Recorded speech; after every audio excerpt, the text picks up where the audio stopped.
ప్రపంచం నేను మీ హేమమాలిని మరి ఇవాల్టి సినీ ప్రపంచంలో ఏమేం అప్డేట్స్ ఉన్నాయో ఇప్పుడు చూద్దాం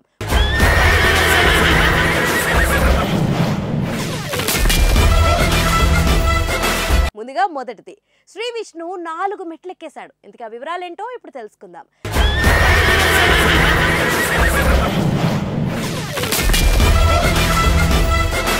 నిన్న విడుదలైన స్వాగ్ యువతకు బాగానే కనెక్ట్ అయిందని సోషల్ మీడియా రెస్పాన్స్ చెబుతుంది సాధారణ ప్రేక్షకులకు ఏ మేరకు రీచ్ అవుతుందనేది ఇంకో 2-3 రోజుల్లో ఆగితే క్లారిటీ వచ్చేసింది క్లిష్టంగా అనిపించే కాన్సెప్ట్ ని ఎమోషనల్ గా చెబుతూనే ట్రెండ్ మిస్ అవ్వకుండా చెప్పాలని చూసిన దర్శకుడు హసిద్ గోలి హిట్ అందుకుంటాడా లేదనేది పక్కన పెడితే ఫిలిం మేకింగ్ పరంగా ఒక కొత్త ఒరవడిని ట్రై చేసిన మాట వాస్తవం స్క్రీన్ ప్లేలో కాస్త కన్ఫ్యూజన్ తగ్గించి నాగార్జున మనం తరహాలో అందరికీ అర్థమయ్యేలా కథనం రాసుకుని ఉంటే మెరుగైన ఫలితం దక్కేదనే కమెంట్లలో నిజముంది సరే రిజల్ట్ తేలడానికి టైం ఉంది కానీ శ్రీ విష్ణు మాత్రం స్వాగ్ దెబ్బతో ఒకేసారి 4 మెట్లెక్కేశాడు ఎలా అంటే 4 విభిన్న పాత్రలు చేయడమే కాక వాటిలోని వేరియేషన్స్ ని మెప్పించేలా నటించడంతో పాటు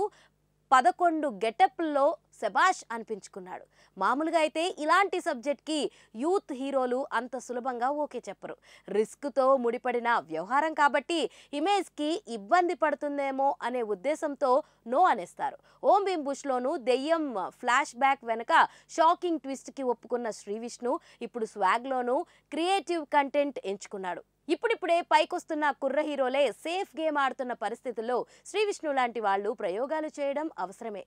కమర్షియల్ గా రికార్డులు బద్దలు కొట్టవచ్చు కానీ ఎప్పటికైనా గుర్తుండిపోయే ఎక్స్పెరిమెంట్స్ ఇవి స్వాగ్ ఫైనల్ స్టేటస్ మీద ఇప్పటికిప్పుడు ఒక నిర్ణయానికి రాలేం కానీ ప్రమోషన్లో బాగా చేయాలని టీం నిర్ణయించుకుంది బాక్స్ ఆఫీస్ వద్ద దేవర తర్వాత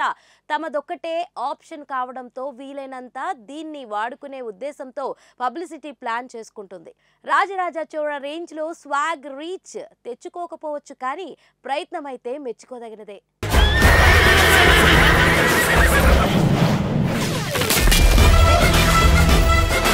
మన సినీ ప్రపంచంలో నెక్స్ట్ అప్డేట్ ప్రభాస్ పుట్టినరోజుకి ఏమి ఇవ్వబోతున్నారు ఇందుకు ఆ వివరాలేంటో ఇప్పుడు చూసిద్దాం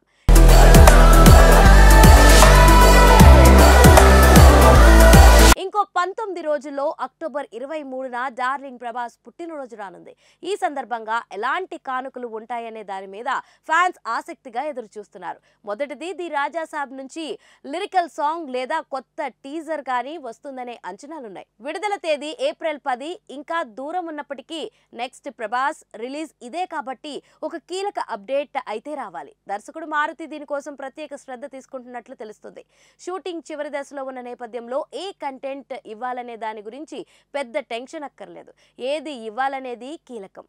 హనురావుపుడి దర్శకత్వంలో రూపొందబోయే ఫౌజీ ప్రచారంలో ఉన్న టైటిల్ ఫస్ట్ లుక్ రావచ్చని ఇన్సైడ్ టాక్ ప్రభాస్ ని ఎప్పుడు చూడని సరికొత్త మేకోవర్ లో చూడబోతున్నామేమో అనే సమాచారం అభిమానులను ఎగ్జైట్ చేసింది ఇక స్పిరిట్ గురించి విజువల్ లేకుండా ప్రత్యేక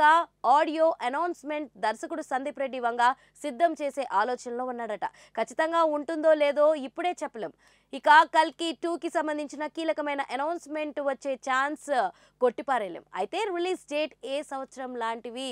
ఆశించకుండా ఉంటే బెటర్ ఇక సలార్ 2 సర్వంగ పర్వం నుంచి కేవలం విషెస్ తప్ప ఇంకేమీ ఉండకపోవచ్చు ఎందుకంటే ప్రశాంత్ నీల్ జూనియర్ ఎన్టీఆర్ సినిమా పూర్తి చేసుకుని ఎప్పుడు అందుబాటులోకి వస్తాడనే దాని మీద సరైన సమాచారం ఇంకా లేదు సో సలార్ 1 స్టిల్ తోనే శుభాకాంక్షలు చెబుతారట ఇవి కాకుండా ఇంకెలాంటి సర్ప్రైజ్ ఉండవచ్చు అయినా కడుపు నిండిపోయేలా ఇన్ని అప్డేట్స్ ఇస్తే ఇంతకన్నా ఏం కావాలి ఇక రిలీజ్ల సంగతి చూస్తే ఈశ్వర్ డార్లింగ్ 2 పోటాపోటీగా థియేటర్లో సందడి చేసేందుకు రెడీ అవుతున్నాయి నిన్న చక్రం విడుదల చేస్తే ఎవరు పట్టించుకోలేదు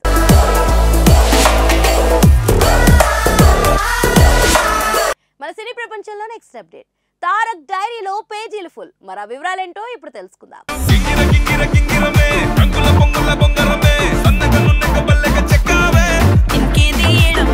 దేవర విజయాన్ని ఆస్వాదిస్తున్న జూనియర్ ఎన్టీఆర్ నెక్స్ట్ ఇచ్చిన కమిట్మెంట్లు 3 మొదటిది వార్ 2 ఇది జనవరి లేదా మార్చిలోగా షూటింగ్ పూర్తి చేసుకుని పోస్ట్ ప్రొడక్షన్లకు వెళ్ళిపోతుంది 2025 ఆగస్టు విడుదలని ఎట్టి పరిస్థితుల్లో మిస్ కాకుండా యష్ రాజ్ ఫిలిమ్స్ పక్కా ప్లానింగ్ తో ఉంది ఇదయ్యాక ప్రశాంత్ నీల్ డైరెక్షన్ లో పాన్ ఇండియా మూవీ సెట్స్ పైకి వెళ్తాడు దీనికి ఎక్కువ టైం లేదు, 2026 సంక్రాంతికి రిలీజ్ ముందే లాక్ చేసుకున్నాడు. సో వచ్చే ఏడాది అక్టోబర్లోగా గుమ్మడికాయ కొట్టేయాలి. ఆపై దేవరా 2 ఎప్పుడు షురు అనేది కొరటాల శివ ప్లానింగ్ మీద ఆధారపడి ఉంటుంది. ఇదిలా ఉండగా ఇప్పటికిప్పుడు డేట్లు లేకపోయినా తారక్ కోసం వెయిట్ చేస్తున్న డైరెక్టర్ల లిస్టు ముందే సిద్ధమైపోతుంది. జైలర్ ఫేమ్ నెల్సన్ దిలీప్ కుమార్ ఒక కథని సిద్ధం చేశాడని, ఒకవేళ రజనీకాంత్తో జైలర్ 2 కనుక ఆలస్యమయ్యే పక్షంలో జూనియర్ ఎన్టీఆర్ ప్రాజెక్ట్ తాలూకు స్క్రిప్ట్ ని సిద్ధం చేయొచ్చని అంటున్నారు. ప్రాథమికంగా చర్చ జరిగేది తప్ప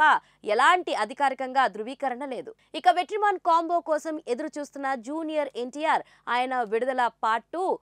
వడివాసల్ పూర్తి చేసుకుని వచ్చేదాకా ఎదురు చూడాలి. నెల్సన్ వెట్రిమాన్ ఇద్దరికి సమాన అవకాశాలున్నాయి. ఇకపై కెరియర్ లో గ్యాప్ లేకుండా ఏడాదికి ఖచ్చితంగా ఒక సినిమా రిలీజ్ అయ్యేలా జూనియర్ ఎన్టీఆర్ చేసుకుంటున్న ప్లానింగ్ మంచి ఫలితాలు ఇచ్చేలా ఉంది. 2024 దేవరా, 2025 వార్ 2, 2026 ప్రశాంత్ నీల్, 2027 దేవరా 2 ఇలా లైనప్ ని రెడీ చేసుకుని పెట్టుకున్నాడు. ఒకవేళ ఎవరైనా నెలన్నరలో పూర్తి చేసే తక్కువ బడ్జెట్ కథ తీసుకొచ్చి మెప్పిస్తే దానికి సిద్ధంగా ఉన్నానని ఒక ఇంటర్వ్యూలో చెప్పిన తారక్ ఒకవేళ అలాంటిది ఏదైనా చేసినా ఆశ్చర్యం లేదు. ఇవి కాకుండా ఇంకేం కమిట్మెంట్లు ఇవ్వలేదు, కానీ వచ్చే నెల నుంచి వీలును బట్టి కొత్త కథలు వినే ప్లాన్ లో ఉన్నాడు జూనియర్ ఎన్టీఆర్.